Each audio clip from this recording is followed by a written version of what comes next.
नमस्कार दोस्तों, सक्सेसफुल के यूट्यूब चैनल में आपका स्वागत है ना। तो हम लोग जैसा देख रहे थे कि जीके जीएस का है ना, जीके जीएस का होमवर्क सेट 15 कंप्लीट कर लिया। आज हम लोग का रहेगा 16 और जितने भी सारे यहाँ पर डिस्कस किए जाएंगे उसका हम लोग अलग से फिर प्रैक्टिस सेट लाएंगे। तो चलिए हम लोग स्टार्ट करते हैं। आज का हम लोग का पहला टॉपिक है बहमनी साम्राज्य, यानी कि बहमनी राज्य का जो भी घटनाएं घटी हैं इससे रिलेटेड हम लोग इसको जानेंगे। तो सबसे पहला पॉइंट हमारा कहता है कि मोहम्मद बिन तुगलक के शासनकाल में है ना, मोहम्मद बिन तुगलक के शासनकाल में 1347 ईस्वी में है ना, हसन गंगू, क्या नाम है, हसन गंगू ने बहमनी राज्य की स्थापना की है। वह अलाउद्दीन हसन बहमनी शाह के नाम से सिंहासन पर बैठा और गुलबर्गा को अपनी राजधानी बनाया। इसकी राजभाषा क्या रखी गई? मराठी। इसने अपने साम्राज्य को 4 प्रांतों में गुलबर्गा है ना, दौलताबाद, बरार एवं बीदर में बांटा। इसकी मृत्यु देखेंगे तो 11 फरवरी 1358 को हो गई। अलाउद्दीन हसन के पश्चात उसका पुत्र मोहम्मद शाह प्रथम सुल्तान बना और इसके काल में ही सबसे पहले बारूद का प्रयोग है ना, बुक्का के विरुद्ध हुआ था। यानी कि सबसे पहले ये भी एक इम्पोर्टेंट पॉइंट है कि यहाँ पर मोहम्मद अलाउद्दीन हसन के पश्चात उसका पुत्र जो था मोहम्मद शाह प्रथम सुल्तान बना, जो इसके काल में ही सबसे पहले बारूद का प्रयोग किया गया था। क्या चीज का? बारूद का। तो ये पॉइंट हमारा इम्पोर्टेंट हो जाता है। यहाँ देखिएगा कुछ इम्पोर्टेंट पॉइंट को दिया हुआ है, उसको थोड़ा सा हम लोग देख लेते हैं। कहता है कि मोहम्मद शाह प्रथम जो थे है ना शासक, जो 1358 से 1375 तक रहे। अलाउद्दीन मुजाहिद शाह जो कि 1375 से 1378 तक रहे। दाऊद प्रथम जो है 1378 तक रहे है ना, और मोहम्मद शाह द्वितीय जो है 1378 1397 तक रहे। इसके अलावा देखेंगे कि ताज उद्दीन फिरोज है ना, ताज उद्दीन फिरोज 1397 से 1422 ईस्वी तक। शहाबुद्दीन अहमद प्रथम जो थे 1422 से 1436 तक। अलाउद्दीन अहमद है ना द्वितीय जो थे 1436 से 1458 तक उनका शासनकाल रहा। फिर है शमसुद्दीन मोहम्मद है ना थर्ड जो है, ये क्या कहते हैं कि 1363 से 1482 तक इनका शासनकाल रहा।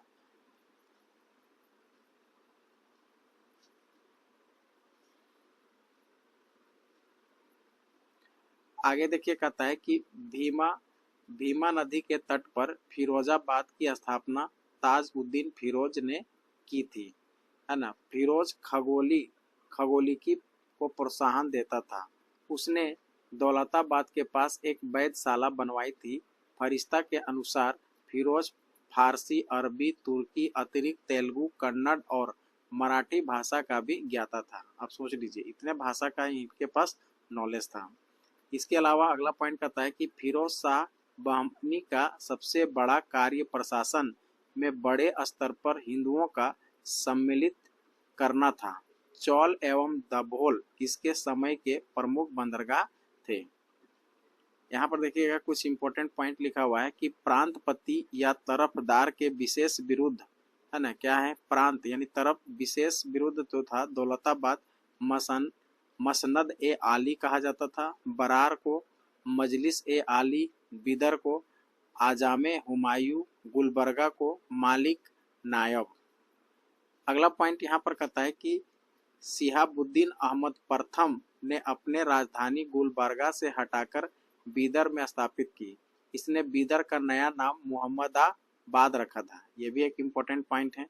मोहम्मदा है ना जो तृतीय है, मोहम्मद तृतीय जो शासन काल में ख्वाजा जहां की उपाधि से महमूद गवां ईरानी के प्रधानमंत्री नियुक्त किया गया। मोहम्मद तृतीय के आदेश पर है ना 1482 में 70 वर्ष की अवस्था में महमूद गवां को फांसी दे दी गई। महमूद गवां ने बीदर में एक महाविद्यालय यानी कि मदरसा की स्थापना कराई थी। यह भी एक इम्पोर्टेंट पॉइंट है। इसका भवन 3 मंजिला था। इसमें 1000 अध्यापक और विद्यार्थी रह सकते थे। फिर कहता है कि रियाजुल इंसान नाम से महमूद गवां के पुत्र यानी कि गवां के पत्रों का, है ना, संग्रह किया गया। 1470 में रूसी यात्री निकितन बहमनी साम्राज्य यानी कि बीदर की यात्रा पर आया था। यह भी इम्पोर्टेंट पॉइंट है। इस समय जो थे बहमनी राज्य पर मोहम्मद तृतीय का शासन था। बीजापुर गुलबर्गा तरफ सबसे महत्वपूर्ण, है ना, में शामिल था। आगे देखेंगे, कहता है कि कलीम उल्लाह बहमनी वंश का अंतिम शासक था। याद रखिएगा, अंतिम शासक कौन है? कलीम उल्लाह, है ना। इसकी मृत्यु के समय जो था बहमनी राज्य 5 स्वतंत्र राज्य में बंट गया। इन स्वतंत्र राज्यों से संबंधित विवरण जो कि आपका यहाँ पर इस तरह से दिया हुआ है। पहला बीजापुर जो वंश था आदिल शाही, इसका संस्थापक था यूसुफ आदिल शाह। स्थापना कब हुआ? 1489 में। फिर दूसरा अहमदनगर निजाम शाही इसका वंश था और इसका संस्थापक देखेंगे तो मलिक अहमद जो 1490 में स्थापना हुआ। फिर कहता है बरार, है ना, इमाद शाही इसका वंश थे और फतेह उल्लाह इमाद शाह जो कि 1490 में स्थापना हुआ। गोलकुंडा कुतुब शाही कुली कुतुब शाह इसका संस्थापक रहे 1512 ईस्वी में। फिर अगला बीदर कहता है बरीद शाही अमीर अली बरीद जो 1526 ईस्वी में, है ना, इसकी स्थापना हुई। अगला कहता है मोहम्मद प्रथम के मंत्री सैफुद्दीन गौरी ने केंद्रीय शासन का कार्य कई विभागों में बांटा और 8 मंत्रियों को नियुक्त किया जो इस प्रकार थे। देखिए यहाँ मंत्री जो बनाए गए हैं 8 मंत्री, उसको देखिए। कहता है वकीले सल्तनत दिल्ली के मलिक नायब के समान था। वकीले कुल मंत्रियों के कार्यों का निरीक्षण वकील को छोड़कर, है ना, अमीरे जुमला अर्थ विभाग का अध्यक्ष होता था। वजीरे अशरफ विदेश नीति एवं दरबार संबंधी कार्य का निष्पादन करना। नाजिर वह अर्थ विभाग से संबंधित था। पेशवा वकील एवं सल्तनत का सहायक था। कोतवाल नगर का प्रमुख पुलिस अधिकारी था। सदरे जहां यह न्याय विभाग, धर्म तथा दान विभाग का अध्यक्ष होता था। आगे देखेंगे, कहता है कि सुल्तान के महल तथा दरबार की सुरक्षा के लिए विशेष अंगरक्षक सैनिक दल था जिसे साख एवं, है ना, साख ए खेल कहा जाता था। यह 4 भागों या नौबत में विभाजित थे जिसके मुख्य अधिकारी सर ए नौबत होता था। बीजापुर के शासक अली आदिल शाह को सूफी कहते थे। अकबर से पहले उसने अपने दरबार में कैथोलिक मिशनरियों को बुलाया और उसने अपने पुस्तकालय का अध्यक्ष प्रसिद्ध संस्कृत विद्वान वामन पंडित को बनाया था। उसके उत्तराधिकारियों ने संस्कृत एवं मराठी भाषा को प्रश्रव्य देना जारी रखा था। आगे कहता है कि इब्राहिम आदिल शाह द्वितीय को अबला बाबा, यानी देखिए यहाँ पर इंपॉर्टेंट पॉइंट है कि इनको अबला बाबा, गरीबों को दोस्त, है ना, कहा जाता था। उसने किताबे नौरस, है ना, किताबे नौरस नाम की एक पुस्तक की रचना की जिसमें गीतों को विभिन्न रागों में बांधकर प्रस्तुत किया गया था।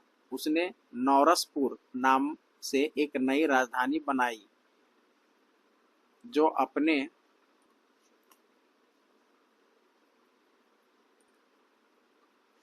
देखेंगे जो अपने व्यापक दृष्टिकोण के कारण, है ना, यह जगत गुरु कहलाता था। उसने विठोवा की उपासना के केंद्र, है ना, पंढरपुर को भी अनुदान दिए।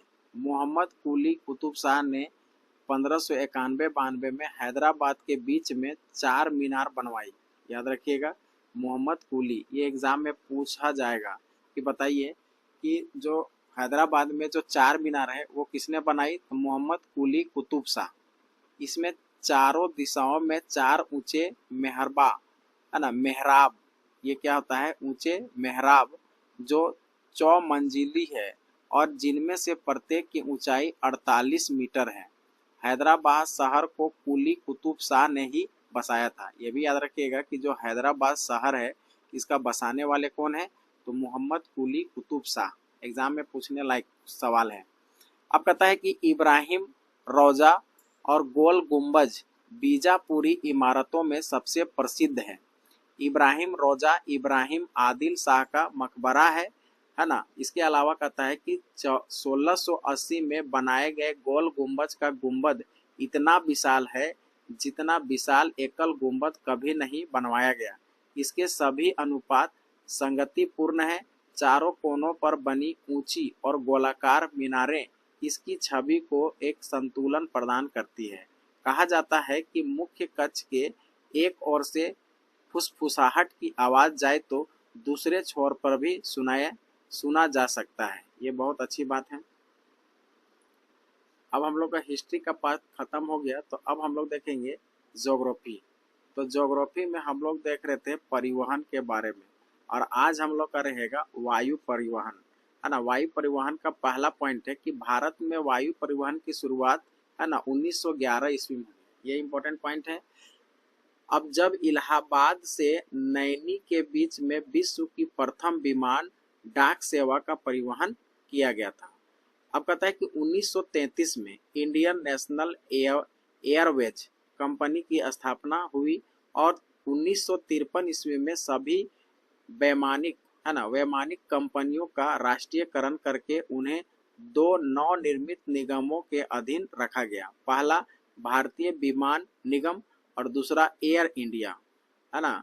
अब देखिए यहाँ पर एयर इंडिया का इंपॉर्टेंट पॉइंट देखेंगे तो एयर इंडिया का मुख्यालय कहाँ पर है, तो नई दिल्ली, निगमित कार्यालय मुंबई है, और शुभंकर यानी मास्क कोड देखेंगे तो महाराजा है, और प्रतीक चिन्ह यानी लोगो उड़ते हुए हंस में नारंगी रंग का कोणार्क चक्र दिखाया गया है। अगला पॉइंट कहता है कि भारतीय विमान निगम इंडियन एयरलाइंस देश की आंतरिक भागों के अतिरिक्त सीमावर्ती देश नेपाल, पाकिस्तान, श्रीलंका, बांग्लादेश, मालदीव, म्यांमार, अफगानिस्तान को सेवा उपलब्ध कराता है। एयर इंडिया विदेशों के लिए सेवाएं उपलब्ध कराता है। 1981 ईस्वी में देश में घरेलू उड़ान के लिए वायुदूत नामक तीसरे निगम की स्थापना की गई थी, जिसका बाद में भारतीय विमान निगम में विलय हो गया। अगला पॉइंट कहता है कि 24 अगस्त 2007 को सार्वजनिक क्षेत्र की विमानन कंपनियां एयर इंडिया एवं भारतीय विमान निगम इंडियन एयरलाइंस का विलय हो गया। यह दोनों कंपनियां अब नेशनल, है ना, aviation company of India limited NACIL के नाम से कार्यरत हो गई। कंपनी का ब्रांड, है ना, नाम एयर इंडिया है। और हाल ही में देखें कि एयर इंडिया जो है प्लेन क्रैश हुआ है हैदराबाद में। अब देखिएगा कि यहाँ पर एक नोट में लिखा हुआ है, कहता है कि वर्तमान में एयर इंडिया का वास्तविक, है ना, टाटा के स्वामी, यानी कि जो एयर इंडिया का स्वामित्व है वो किसके पास है, तो टाटा कंपनी के पास है। टाटा समूह की होल्डिंग कंपनी, है ना, टैलेस प्राइवेट लिमिटेड ने 8 अक्टूबर 2021 को 18,000 करोड़ रुपये की बोली लगाकर अधिग्रहित की है। 27 जनवरी 2022 को अधिग्रहण की प्रक्रिया को पूरा कर एयर इंडिया का प्रबंधन एवं नियंत्रण संभाल लिया। इस बात की पुष्टि टाटा सन्स के चेयरमैन N चंद्रशेखरन ने की है। करीब 69 वर्षों के बाद फिर से एयर इंडिया की कमांड टाटा समूह के हाथों में आ गई। देखिएगा अगला पॉइंट कहता है पवन हंस लिमिटेड। इसकी स्थापना देखेंगे तो अक्टूबर, है ना, 1985 को की गई थी, और इसकी स्थापना का मुख्य उद्देश्य तेल क्षेत्र को तेल की खोज के लिए हेलीकॉप्टर सेवाएं उपलब्ध कराना है। आगे देखेंगे, कहता है कि इसका पंजीकृत कार्यालय नई दिल्ली में है। यह हेलीकॉप्टर सेवाएं प्रदान करने वाली एशिया की सबसे बड़ी कंपनियों में शामिल है। वर्तमान में 2020 में देखेंगे इसके पास 43 हेलीकॉप्टर का, है ना, बेड़ा है। पवन हंस हर वर्ष मई, जून एवं सितंबर, अक्टूबर में यात्रा के दौरान, है ना, फाटा से केदारनाथ तक हेलीकॉप्टर सेवाएं उपलब्ध कराती है ना। अब देखिएगा अगला पॉइंट कहता है इंदिरा गांधी राष्ट्रीय उड़ान अकादमी की स्थापना देश के कॉमर्शियल पायलटों के उड़ान और ग्राउंड प्रशिक्षण के स्तर में सुधार के लिए रायबरेली यानी कि उत्तर प्रदेश में फुर्सतगंज में की गई। राजीव गांधी राष्ट्रीय विमान विश्वविद्यालय की स्थापना है ना फुर्सतगंज में ही की गई है। भारतीय विमानपत्तन है ना विमानपत्तनम पदाधिकरण ठीक है का गठन 1 अप्रैल, ये इंपॉर्टेंट पॉइंट है, 1 अप्रैल 1995 ईस्वी को किया गया था। प्राधिकरण देश में अंतर्राष्ट्रीय हवाई अड्डे, घरेलू हवाई अड्डे और नागरिक विमान टर्मिनलों का प्रबंधन कराता है। देखिएगा यहाँ पर देश के प्रमुख अंतर्राष्ट्रीय हवाई अड्डे का लिस्टिंग किया गया है। तो देश के प्रमुख अंतर्राष्ट्रीय हवाई अड्डे देखेंगे कौन कहाँ पर है, ये मोस्ट इम्पोर्टेंट है। एग्जाम में यहाँ से सवाल है ना आता ही आता है, इसलिए इस पॉइंट को आप अच्छे से याद कर लीजिएगा। पहला देखिएगा कि इंदिरा गांधी अंतर्राष्ट्रीय हवाई अड्डा कहाँ पर है, नई दिल्ली। दूसरा कहता है छत्रपति शिवाजी अंतर्राष्ट्रीय हवाई अड्डा मुंबई, है ना। नेताजी सुभाष चंद्र बोस अंतर्राष्ट्रीय हवाई अड्डा कोलकाता। अन्ना अंतर्राष्ट्रीय हवाई अड्डा चेन्नई। बाबा साहेब अम्बेडकर अंतर्राष्ट्रीय हवाई अड्डा नागपुर, है ना। फिर वल्लभ भाई पटेल, सरदार वल्लभ भाई पटेल अंतर्राष्ट्रीय हवाई अड्डा जो है कि अहमदाबाद में है। गोपीनाथ है ना बारडोली अंतर्राष्ट्रीय हवाई अड्डा गुवाहाटी। चौधरी चरण सिंह अंतर्राष्ट्रीय हवाई अड्डा लखनऊ, है ना। श्री गुरु रामदास जी की अंतर्राष्ट्रीय हवाई अड्डा अमृतसर, है ना। त्रिवेंद्रम अंतर्राष्ट्रीय हवाई अड्डा तिरुअनंतपुरम। कालीकट अंतर्राष्ट्रीय हवाई अड्डा कोझिकोड, है ना। शेख अल आलम अंतर्राष्ट्रीय हवाई अड्डा श्रीनगर।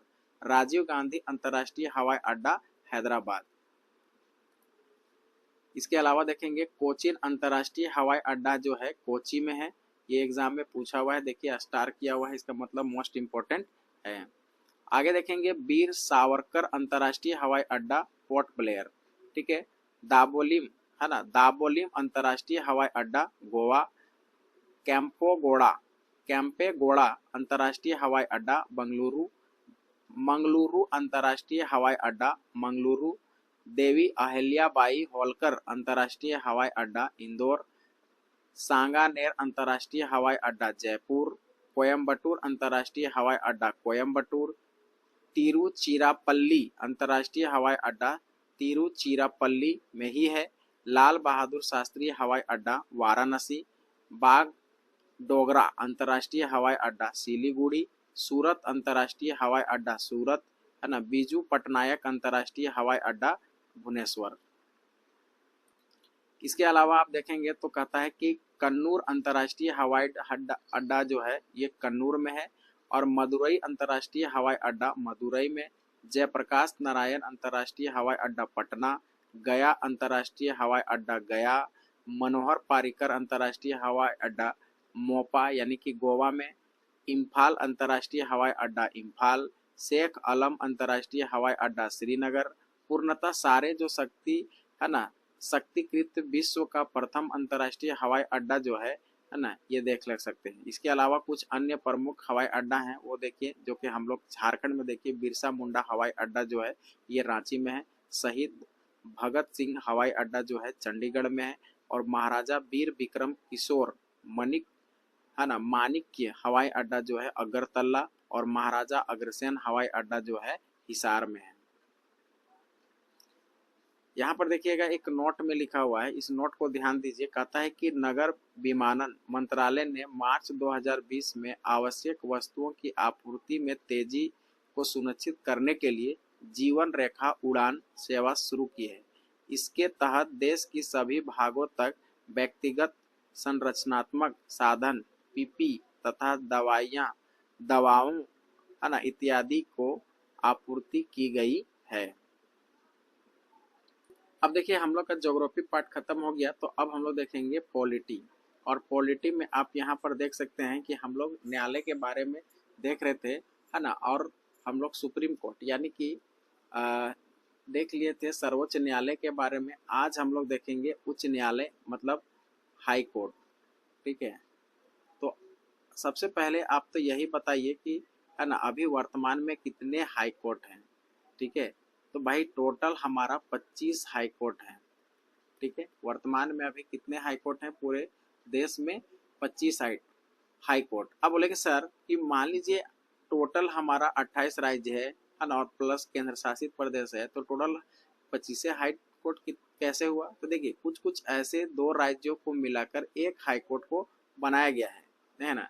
तो सबसे पहले पहला पॉइंट देखेंगे, संविधान के अनुसार प्रत्येक राज्य के लिए एक उच्च न्यायालय है ना होगा। देखिए संविधान के अनुसार बोलता है कि प्रत्येक राज्य में एक उच्च न्यायालय होना चाहिए, लेकिन क्या है कि जो कि आपका अनुच्छेद 214 में दिया है, लेकिन संसद विधि द्वारा 2 या 2 से अधिक राज्यों और किसी संघ राज्य क्षेत्र के लिए एक ही उच्च न्यायालय का स्थापित कर सकती है। ये भी लिखा हुआ है आपका 2000 है ना, मतलब देख लीजिएगा 231 आर्टिकल में लिखा हुआ है। तो देखिए हर राज्य में एक उच्च न्यायालय होना अनिवार्य है, ये संसद में कहा गया, जो कि आर्टिकल 214 में है। लेकिन 231 आर्टिकल ये भी कहता है कि दो राज्यों को या फिर दो संघ क्षेत्रों को मिलाकर एक उच्च न्यायालय बनाया जा सकता है।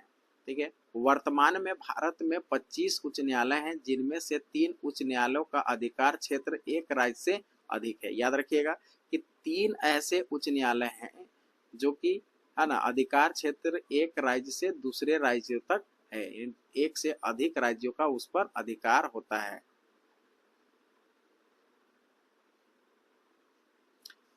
आगे देखेंगे, कहता है कि केंद्र शासित प्रदेश दिल्ली जम्मू कश्मीर में उच्च न्यायालय है। यानी कि आप देखेंगे कि केंद्र शासित प्रदेश में एक दिल्ली हो जाएगा और दूसरा जम्मू कश्मीर, इनका अपना उच्च न्यायालय है। प्रत्येक उच्च न्यायालय का गठन एक मुख्य न्यायाधीश एवं है ना अन्य न्यायाधीशों से मिलकर किया जाता है। इनकी नियुक्ति राष्ट्रपति के द्वारा होता है, जो कि अनुच्छेद 217 में है। भिन्न भिन्न उच्च न्यायालयों में न्यायाधीशों की संख्या अलग अलग होती है। उच्च न्यायालय के न्यायाधीशों के लिए कुछ योग्यता है, मतलब आप उच्च न्यायालय के न्यायाधीश बनना चाहते हैं तो उनके कुछ क्या है, योग्यताएं भी हैं। देखिए कहता है कि पहला तो उच्च न्यायालय का न्यायाधीश बनने के लिए आपका सबसे पहला तो ये भारत का नागरिक होना चाहिए, कम से कम 10 वर्ष तक न्यायिक पद धारण कर चुका हो, है ना, अथवा किसी उच्च न्यायालय में या फिर एक से अधिक उच्च न्यायालयों में लगातार 10 वर्षों तक अधिवक्ता रहा हो। मतलब मान लीजिए कि जिला कोर्ट में 10 वर्षों तक ही 10 वर्ष तक वो अधिवक्ता यानी कि वकील के रूप में कार्य किया है, तो वो फिर क्या कर सकता है कि उच्च न्यायालय का न्यायाधीश बनने की योग्यता रखते हैं। अगला पॉइंट कहता है कि उच्च न्यायालय के न्यायाधीश को उस राज्य जिसमें उच्च न्यायालय स्थित है का राज्यपाल उसके पद की शपथ दिलाता है। मतलब देखिएगा कि हम लोग उच्च न्यायालय के न्यायाधीशों के लिए योग्यताएं को हम लोग देख रहे थे, है ना। तो अब हम लोग यहाँ पर ध्यान देंगे कि क्या हम लोग का पहला हमारा कि भारत का नागरिक हो, दूसरा कहता है कम से कम 10 वर्ष तक न्यायिक पद धारण कर चुका हो, अथवा किसी उच्च न्यायालय में या एक से अधिक उच्च न्यायालय में लगातार 10 वर्ष तक अधिवक्ता रहा हो। ठीक है, अगला कहता है कि उच्च न्यायालय के न्यायाधीश, है ना, उच्च न्यायालय के न्यायाधीश को उस राज्य जिसमें उच्च न्यायालय स्थित है का राज्यपाल उसके पद की शपथ दिलाता है। मतलब जो हाईकोर्ट के मुख्य न्यायाधीश हैं तो उनका जो पद शपथ ग्रहण कराएंगे वो वहाँ के राज्यपाल कराएंगे। अगला पॉइंट कहता है कि उच्च न्यायालय के न्यायाधीशों का अवकाश ग्रहण करने की अधिकतम उम्र सीमा 62 वर्ष है और उच्च न्यायालय के न्यायाधीश अपने पद से राष्ट्रपति को संबोधित कर कभी भी त्याग पत्र दे सकता है। ठीक है, अगला पॉइंट कहता है कि जिस व्यक्ति ने उच्च न्यायालय में अस्थायी न्यायाधीश के रूप में कार्य किया है वह उस न्यायालय में वकालत नहीं कर सकता है, किंतु वह किसी दूसरे उच्च न्यायालय में अथवा उच्चतम न्यायालय में वकालत कर सकता है। ठीक है, अगला पॉइंट कहता है कि केरल उच्च न्यायालय ने 1997 ईस्वी में क्या कहता है कि सबसे पहले बंद को असंवैधानिक घोषित किया था। यहाँ पर देखिए कुछ कुछ उच्च न्यायालय का अधिकारिता तथा स्थान दिया हुआ है कि कब कौन सा स्थापना किसका हुआ है। तो जैसे देखेंगे कलकत्ता हाईकोर्ट का स्थापना 1862 में हुआ है, बम्बई का 1862 में हुआ है, मद्रास का 1862 में हुआ है, इलाहाबाद का 1866 में हुआ है, कर्नाटक का देखेंगे 1884 में हुआ है, पटना का 1916 में हुआ है, उड़ीसा का 1948 में हुआ है, गुवाहाटी का 1948 में हुआ है, राजस्थान का 1950 में हुआ है, मध्य प्रदेश का 1956 में, केरल 1956 में, जम्मू कश्मीर और लद्दाख का 1957 में, गुजरात में 1960, दिल्ली का 1966, पंजाब हरियाणा का 1966, हिमाचल प्रदेश का 1971, सिक्किम का 1975, छत्तीसगढ़ का 2000 है ना, उत्तराखंड का 2000, झारखंड का 2000 है ना, मेघालय का 25 मार्च 2013, मणिपुर का 25 मार्च 2013, त्रिपुरा का 26 मार्च 2013, तेलंगाना का 1 जनवरी 2019, आंध्र प्रदेश का 1 जनवरी 2019। यानी कि कब किसका स्थापना हुआ ये आपका दिया हुआ है। इसके अलावा देखेंगे कि कलकत्ता का राज्य क्षेत्र देखेंगे तो पश्चिम बंगाल, अंडमान और निकोबार द्वीप समूह को है ना पूरा कवर करता है। बम्बई देखेंगे तो महाराष्ट्र, गोवा, दादर, नागर हवेली और दमन दीव को क्या करता है, कवर करता है। इसके अलावा मद्रास जो है कि तमिलनाडु और पुडुचेरी को, दोनों राज्य को एक हाई कोर्ट है मद्रास। इसके अलावा आप देखेंगे इलाहाबाद उत्तर प्रदेश को, कर्नाटक को है ना, पटना बिहार को, उड़ीसा है ना उड़ीसा को कवर करेगा, और गुवाहाटी देखेंगे असम, नागालैंड, मिजोरम और अरुणाचल प्रदेश को, ये सब पूरे राज्य का एक हाई कोर्ट है जो कि हमारा गुवाहाटी है। इसके अलावा राजस्थान को कवर करता है, मध्य प्रदेश को करता है, केरल और लक्षद्वीप है ना, जम्मू कश्मीर और लद्दाख में देखेंगे तो दोनों को कवर करता है, गुजरात को कवर करता है ना, दिल्ली को कवर करता है, पंजाब हरियाणा चंडीगढ़ ये तीनों मिला के एक पंजाब और हरियाणा हाई कोर्ट है। फिर हिमाचल प्रदेश के लिए हिमाचल प्रदेश है, सिक्किम के लिए सिक्किम है, छत्तीसगढ़, उत्तराखंड, झारखंड में है, मेघालय का होगा, मणिपुर को कवर करेगा, त्रिपुरा को करेगा, तेलंगाना को करेगा, और आंध्र प्रदेश को करेगा। देखेंगे यहाँ पर इस कोलकाता का कुछ मूल नाम दिखा हुआ है, तो आप यहाँ पर लिस्टिंग में देख सकते हैं। ठीक है, अब देखेंगे कोलकाता का मूल नाम कोलकाता। अब यहाँ पर देखेंगे बम्बई को मुंबई है ना, मद्रास को चेन्नई, इलाहाबाद को आप ही क्या कर दिया गया है, प्रयागराज। ठीक है, कर्नाटक को बेंगलुरु है ना, पटना को पटना, कटक, गुवाहाटी, जोधपुर, जबलपुर है ना। इसी तरह यहाँ पर लिस्टिंग में आप इसको देख लीजिए। अब हम लोग आगे आते हैं। आगे देखिए, कहता है कि उच्च न्यायालय के न्यायाधीश को उसी प्रकार अपदस्थ किया जा सकता है जिस प्रकार उच्चतम न्यायालय का न्यायाधीश पद मुक्त किया जाता है। राष्ट्रपति आवश्यकता अनुसार किसी भी उच्च न्यायालय में न्यायाधीशों की संख्या में वृद्धि कर सकता है अथवा अतिरिक्त न्यायाधीश की नियुक्ति कर सकता है। राष्ट्रपति उच्च न्यायालय के किसी अवकाश प्राप्त न्यायाधीश को भी उच्च न्यायालय के न्यायाधीश के रूप में कार्य करने का अनुरोध कर सकता है। आगे देखेंगे, अगला पॉइंट कहता है कि उच्च न्यायालय एक अभिलेख न्यायालय होता है। उसके निर्णय आधिकारिक माने जाते हैं अथवा उनके आधार पर न्यायालय अपना निर्णय देते हैं, जो कि आपका आर्टिकल 215 में लिखा हुआ है। भारत के मुख्य न्यायाधीश से परामर्श कर राष्ट्रपति उच्च न्यायालय के किसी भी न्यायाधीश का स्थानांतरण किसी दूसरे उच्च न्यायालय में कर सकता है। आगे कहता है उच्च न्यायालय का क्षेत्राधिकार। ठीक है, तो प्रारंभिक क्षेत्राधिकार देखेंगे कि प्रत्येक उच्च न्यायालय को नौका अधिकरण, इच्छा पत्र, तलाक, विवाह, कंपनी कानून, न्यायालय की अवमानना तथा कुछ राजस्व संबंधी प्रकरणों, नागरिकों के मौलिक अधिकारों क्रियान्वयन यानी कि अनुच्छेद 226 में लिखा हुआ है के लिए आवश्यक निर्देश, विशेषकर बंदी, प्रत्यक्षीकरण, परमादेश, निषेध, उत्प्रेषण तथा अधिकार परीक्षा के लेख जारी करने का अधिकार प्राप्त है। दूसरा में कहता है कि अपीलीय क्षेत्राधिकार यानी कि फौजदारी मामलों में अगर सत्र न्यायाधीश ने मृत्यु दंड दिया हो तो उच्च न्यायालय में उसके विरुद्ध अपील हो सकती है। फिर दूसरा कहता है कि दीवानी मामलों में उच्च न्यायालय में उन सब मामलों की अपील हो सकती है 5 लाख या उससे अधिक संपत्ति से संबंध हो, है ना। तीसरा कहता है कि उच्च न्यायालय के पेटेंट और डिजाइन, उत्तराधिकार, भूमि प्राप्ति, दिवालियापन और संरक्षकता आदि मामलों में भी अपील सुनाता है कौन, हाईकोर्ट। अगला तीसरा नंबर कहता है कि उच्च न्यायालय में मुकदमों का हस्तांतरण यानी कि कोई मुकदमा है दूसरे जगह चल रहा है तो उसका हस्तांतरण हाईकोर्ट में किया जा सकता है। यदि किसी उच्च न्यायालय को ऐसा लगे कि अभियोग अधीनस्थ न्यायालय में विचाराधीन है, वह विधि के लिए किसी सारगर्भित प्रश्न से संबंध है, तो वह उसे अपने यहाँ स्थानांतरित कर या तो उसका निपटारा स्वयं कर देता है या विधि से संबंध प्रश्न को निपटारा अधीनस्थ न्यायालय को निर्णय के लिए वापस भेज देता है। देखिएगा सेकंड हमारा क्या कहता है कि प्रशासकीय अधिकार उच्च न्यायालय को अपने अधीनस्थ न्यायालय में नियुक्त पदोन्नति छुट्टियों के संबंध में नियम बनाने का अधिकार है। नोट में कहता है कि उच्च न्यायालय राज्य में अपील का सर्वोच्च न्यायालय नहीं है। राज्य सूची से संबंध विषयों में उच्च न्यायालय को निर्णयों के विरुद्ध उच्चतम न्यायालय में अपील हो सकती है।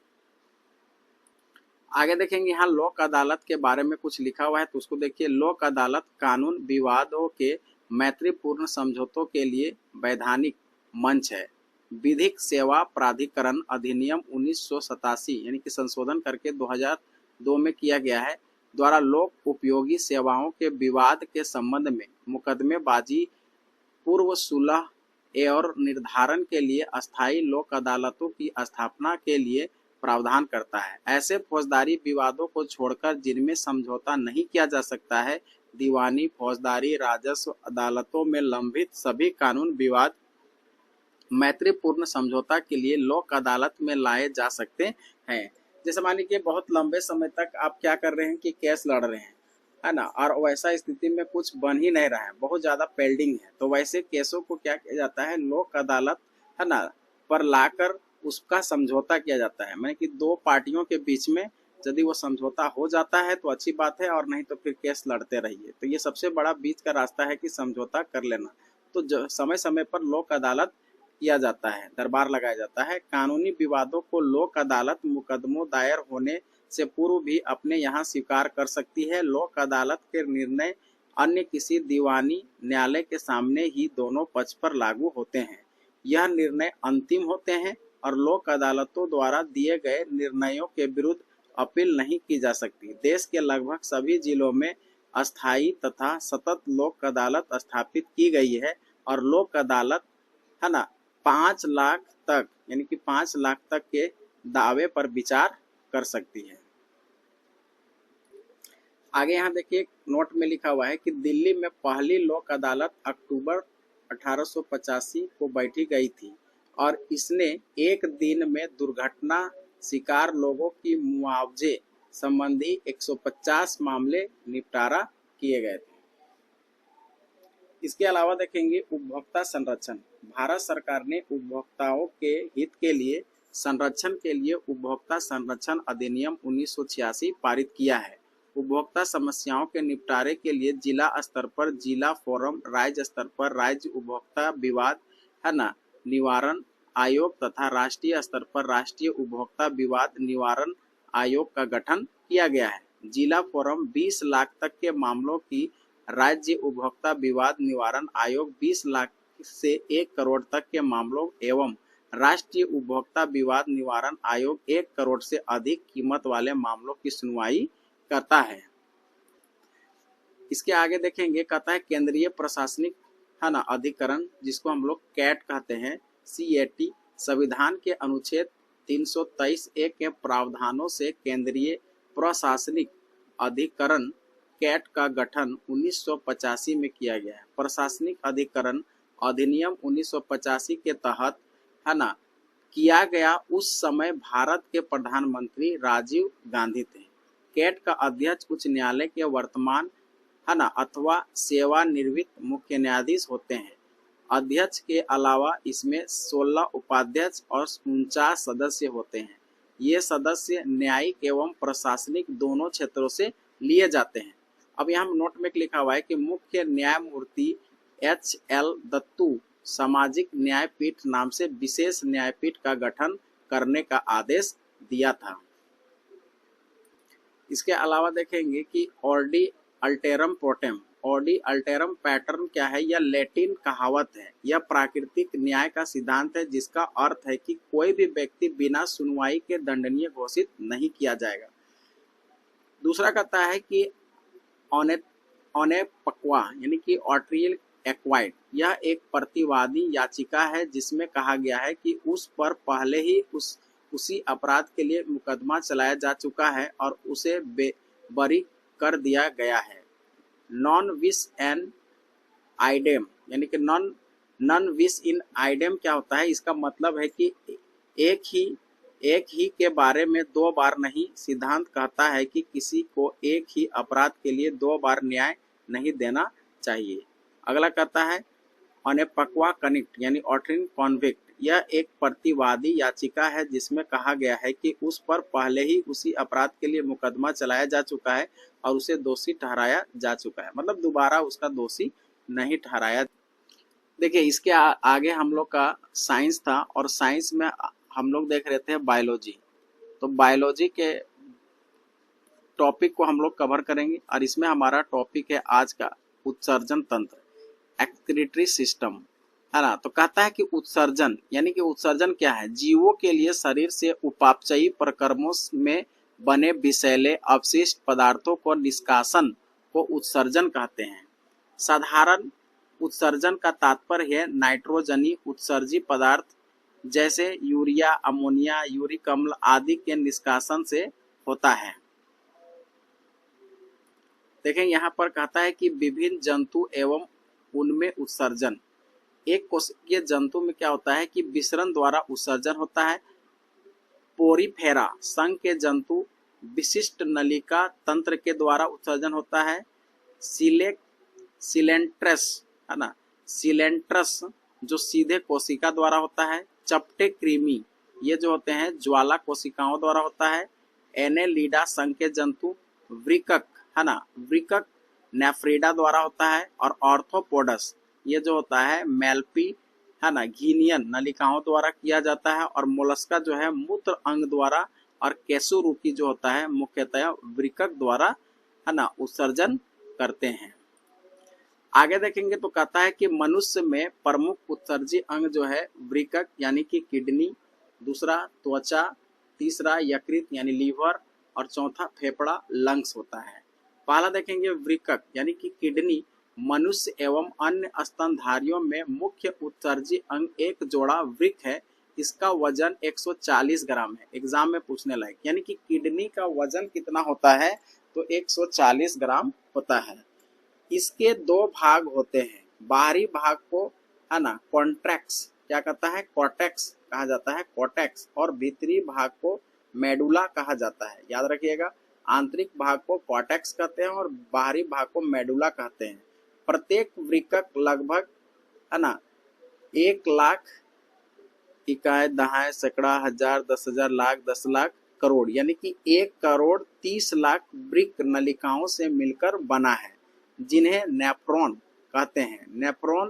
नेफ्रॉन ही वृक्क की कार्यात्मक है ना इकाई है। प्रत्येक नेफ्रॉन में एक छोटी सी पिलियानुमा है ना, पिलियालुमा रचना होती है। उसे बोमेन संपुट यानी बोमेन्स कैप्सूल कहते हैं।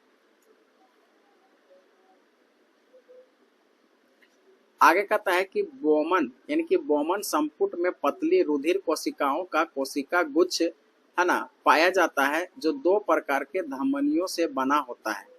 पहला चौड़ी अभिवाही धमनियां है ना, जो रुधिर को कोशिका गुच्छ में पहुंचाती है। दूसरा कहता है पतली अपवाही धमनिका है ना, जिसके द्वारा रक्त कोशिका गुच्छ से वापस है ना ले जाया जाता है। फिर कहता है ग्लोमेरुलस कोशिकाओं से द्रव के छनकर बोमेन संपुट की गुहा में पहुंचने की प्रक्रिया को पारा निस्पंदन है ना अल्ट्रा फिल्ट्रेशन कहते हैं। वृक्कों का प्रमुख कार्य रक्त के प्लाज्मा को छानकर शुद्ध बनाना, अर्थात इसमें से अनावश्यक और अनुपयोगी पदार्थ को जल की कुछ मात्रा के साथ मूत्र के द्वारा शरीर से बाहर निकालना है। वृक्क को रुधिर की आपूर्ति अन्य अंगों की तुलना में बहुत अधिक होती है। आगे कहता है कि वृक्क में प्रति मिनट औसतन 125 मिलीलीटर अर्थात दिन भर में 180 लीटर रक्त निस्पंदन फिल्ट्रेट होता है ना। इसमें से 1.45 लीटर है ना लीटर मूत्र रोजाना बनता है। मतलब आप देख लीजिए कि इतना आपका प्रतिदिन है ना जो टॉयलेट है बनता है 1.45 लीटर, यानी लगभग 1.25 लीटर। आगे कहता है कि बाकी निस्पंद वापस रक्त में अवशोषित हो जाता है। सामान्य मूत्र में देखेंगे तो 95% जल और 2% लवण और 2.7 यानी 2.7% यूरिया होता है और 0.3% यूरिक अम्ल होते हैं। अगला कहता है मूत्र का रंग हल्का पीला, उसमें उपस्थित वर्णक यूरोक्रोम यानी यूरोक्रोम पाने के कारण क्या होता है कि हमारा मूत्र जो होता है हल्का पीलापन, हल्का पीला, ज्यादा पीला हो जाएगा तो वो दूसरा है ना बीमारी का संकेत हो जाता है। यानी कि आप डिहाइड्रेशन है, पानी कम पी रहे हैं तो वैसे में आपका टॉयलेट ज्यादा पीला होगा। यूरोक्रोम यानी कि हीमोग्लोबिन के विखंडन से बनता है। मूत्र अम्लीय होता है, याद रखिएगा इसका पीएच वैल्यू कैसा होता है 6 होता है, यानी कि पीएच वैल्यू जब 7 से नीचे है तो हमारा है ना अम्लीय होगा और जब 7 से ज्यादा होगा तो वो हमारा है ना लवण हो जाएगा। देखिएगा आगे कहता है कि वृक्क के द्वारा नाइट्रोजनी पदार्थों के अलावा पेनिसिलिन और कुछ मसालों का भी उत्सर्जन होता है। वृक्क में बनने वाला पथरी यानी कैल्शियम ऑक्सलेट, अब देखिएगा वृक्क में यानी कि आप देखेंगे किडनी में कभी कभी स्टोन बनता है तो पथरी जो होता है यही कैल्शियम ऑक्सलेट का बना होता है। जो पथरी बोलते हैं ना तो यही कैल्शियम ऑक्सलेट का बना होता है। आगे देखेंगे त्वचा है ना, यहाँ से भी हमारा उत्सर्जन होता है। तो यहाँ पर क्या चीज का उत्सर्जन होता है तो त्वचा में पाई जाने वाली तैलीय ग्रंथियां एवं श्वेत ग्रंथियां क्रमशः सीबम और पसीने का स्रवण होता है। आप स्किन में देखेंगे कि पसीना आता है, यह भी एक प्रकार का उत्सर्जन है। तीसरा हमारा यकृत होता है लीवर, यानी यकृत कोशिकाओं आवश्यकता से अधिक है ना एमिनो अम्ल तथा रुधिर की अमोनिया को यूरिया में परिवर्तित करके उत्सर्जन में मुख्य भूमिका निभाती है। आगे देखेंगे कहता है कि फेफड़े है ना लंग्स, फेफड़े यानी कि फेफड़ा 2 प्रकार के गैसीय पदार्थ कार्बन डाइऑक्साइड और जल वाष्प का उत्सर्जन करता है। कुछ पदार्थ जैसे लहसुन, गार्लिक, प्याज, ओनियन और कुछ मसाले जिसमें वाष्पशील घटक होते हैं का उत्सर्जन फेफड़ों के द्वारा ही होता है। तो देखिएगा ये हमारा उत्सर्जन तंत्र खत्म हो चुका है। इसके आगे हम टॉपिक को नेक्स्ट वीडियो में देखेंगे। अब इसके बाद हम लोग का था है ना करेंट अफेयर। तो करेंट अफेयर आज हम लोग का करेंट अफेयर क्या रहेगा, आज का हम लोग का टॉपिक है लोकसभा चुनाव 2024। देखिए यहाँ से सवाल बहुत सारे पूछे जाते हैं, ठीक है। तो थोड़ा सा हम इसको जूमिंग करते हैं, देखेंगे। कहता है कि भारतीय निर्वाचन आयोग द्वारा है ना 16 मार्च 2024 के घोषणा के बाद 18वीं लोकसभा के गठन के लिए है ना, तो देखिए ये लोकसभा कितना था 18वीं लोकसभा के गठन के लिए चुनाव 2024 देश भर में 19 अप्रैल से 1 जून 2024 के बीच 44 दिन तक चला था। यहाँ इंपॉर्टेंट पॉइंट है कि कब से कब स्टार्ट हुआ और टोटल कितने दिन तक चला था, 44 दिन। 7 चरणों में आयोजित कराए गए थे। चुनाव के परिणाम 4 जून 2024 को घोषित किए गए, जिसमें भारतीय जनता पार्टी लगभग क्या टोटल 240 सीट पर जीत हासिल की और भाजपा के नेतृत्व वाले गठबंधन एनडीए नेशनल डेमोक्रेटिक अलायंस कुल मिला के 293 सीट जीती।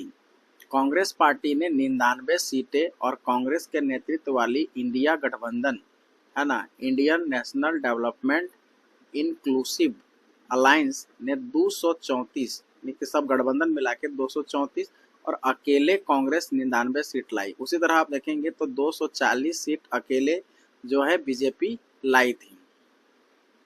आगे कहता है कि अन्य दलों ने 10 और निर्दलीय ने 7 जीते थे। अब यहाँ से एग्जाम में सवाल पूछेगा कि बताइए लोकसभा चुनाव 2024 में निर्दलीय कितने सीट जीते थे। तो मात्र 7 सीट।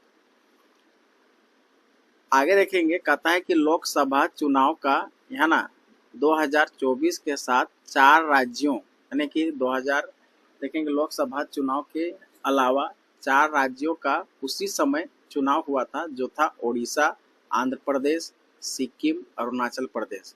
अब यहाँ से ये सवाल बन सकता है कि बताइए कि लोकसभा चुनाव के समय ऐसे कौन से राज्य थे जिनका चुनाव हुआ था, विधानसभा का भी चुनाव हुआ था। तो देखेंगे लोकसभा चुनाव 2024 चरण, पहला चरण 102 सीट के लिए हुआ था, दूसरा चरण है ना 89 सीट और तीसरा 94, चौथा 96 और पांचवा 49 और छठा 57 और सातवां भी 57। देखेंगे पहला चुनाव जो था 102 जो सीटें थी वो 21 राज्य में हो रही थी, और दूसरा देखेंगे 89 जो दूसरा चरण हुआ था वो 13 राज्य पर, और तीसरा 12 राज्य पर, और चौथा 10 और पांचवा 8 और छठा 7 और सातवां 8 राज्यों पर हो रही थी। अब यहाँ पर कुछ डेट लिखा हुआ है, अधिकार है ना 22 मार्च जब सब स्टार्ट हुआ, और कब तक मतगणना मतदान कब कब हुआ, ये सब आप देख सकते हैं। आगे कहता है कि लोकसभा चुनाव 2024 परीक्षा उपयोगी तथ्य, यानी कि ये तथ्य को आपको याद रखना है। लोकसभा चुनाव 2024 का क्रम 18वां था और चुनाव आयोजित कराए गए 7 चरणों में। चुनाव आयोग के टैगलाइन क्या था? चुनाव का पर्व, देश का पर्व। चुनाव आयोग का राष्ट्रीय आइकन सचिन तेंदुलकर, चुनाव आयोग का युवा आइकन आयुष्मान खुराना, चुनाव आयोग का दिव्यांग आइकन शीतल देवी। और वर्तमान में लोकसभा में सीटों की संख्या कितनी है? तो 545। चुनाव कितने सीटों के लिए हुआ? 543। और राज्य कितने? 524। और यूटी कितने थे? 19। पूर्ण बहुमत के लिए सीटों की संख्या 272। रजिस्टर्ड मतदाताओं का कुल संख्या 96.8 करोड़ था, और पुरुष और महिला मतदाता की संख्या क्रमशः 49.7 और 47.1 करोड़ था। चुनाव में भाग लेने वाले मतदाताओं की संख्या कितनी थी? 64.2 करोड़। चुनाव में भाग लेने वाले महिलाओं की संख्या कितनी थी? 31.2 करोड़। आगे देखिए, कहता है कि वर्तमान में भारत का मतदाता लिंगानुपात कितना है? तो 948 है। कुल कितना प्रतिशत मतदान हुआ? तो 65.79, लगभग 66% के आसपास आप मान सकते हैं। चुनाव आयोग द्वारा जारी ऐप VHS, CBI है ना, KYC, ये सब ऐप जारी किया गया था। चुनाव आयोग द्वारा जारी पोर्टल सुविधा। अब यहाँ पर देखिएगा, कहता है कि 18वीं लोकसभा में चुनी गई महिलाएं सांसदों की संख्या कितनी थी? 74। पहली बार चुनकर आए सांसदों की संख्या कितनी थी? 280। चुनाव लड़ने वाले 53 है ना मंत्रियों में से विजयी हुए 35। मतदान का सर्वाधिक प्रतिशत रहा लक्षद्वीप, सबसे ज्यादा। मतदान का न्यूनतम प्रतिशत रहा बिहार, यानी सबसे कम वोट पड़ा। नोटा का सर्वाधिक वोट मिला है इंदौर में 2.18 लाख है ना। नरेंद्र मोदी का प्रधानमंत्री रूप में शपथ ग्रहण 9 जून 2024 को हुआ। शपथ समारोह यानी कि शपथ ग्रहण समारोह में कितने देशों के राष्ट्रपति शामिल हुए थे? तो 7 देश शामिल हुए थे। 18वीं लोकसभा में चुनकर आए पार्टियों की कुल संख्या 41 थी। ये सब इम्पोर्टेंट है ना, है जो कि एग्जाम में आने लायक है। आगे देखेंगे, कहता है कि निर्विरोध निर्वाचित सांसद है ना जो मुकेश दलाल बीजेपी के हैं, सूरत सीट से जीते हैं। ये निर्विरोध यानी कि इसके अगेंस्ट में कोई खड़ा ही नहीं था। गजब की बात है। कम उम्र में संसद बनने वाली आदिवासी महिला प्रियंका है ना जारकी होली है। ये इम्पोर्टेंट है, ये झारखंड के एग्जाम के लिए भी इम्पोर्टेंट है। सबसे ज्यादा वोटों के अंतर यानी कि वोटों के अंतर से जीते शंकर लालवानी, यानी 11.72 यानी 11.72 लाख वोट का अंतर था। सबसे कम वोटों का अंतर रविंद्र दाताराम वायंकर, जो 48 वोट का मात्र अंतर था। सबसे युवा सांसद देखेंगे तो पुष्पेंद्र सरोज कौशाम्बी सीट से 25 वर्ष की आयु में जीते हैं। सबसे बुजुर्ग सांसद देखेंगे तो थालीकोट्टी है ना, राजू थेवर बालू DMK 82 वर्ष के हैं। लद्दाख की एकमात्र सीट पर जीत हाजी हनीफा जो निर्दलीय है। यहाँ पर कुछ लिस्टिंग किया हुआ है कि दलवार पार्टी परिणाम एवं मिले वोट प्रतिशत देखेंगे तो आप देख सकते हैं बीजेपी का, कांग्रेस का, सपा का किसका कितना वोट मिला है, आप इसको एक नज़र दौड़ाइए।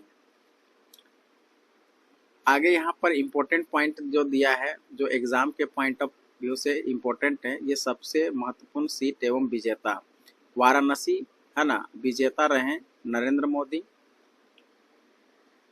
गांधीनगर में अमित शाह, लखनऊ में राजनाथ सिंह, अमेठी में किशोरलाल शर्मा, रायबरेली राहुल गांधी और वायनाडा राहुल गांधी। यानी 2 जगह से जीते हैं राहुल गांधी, देख लीजिए, रायबरेली और वायनाड।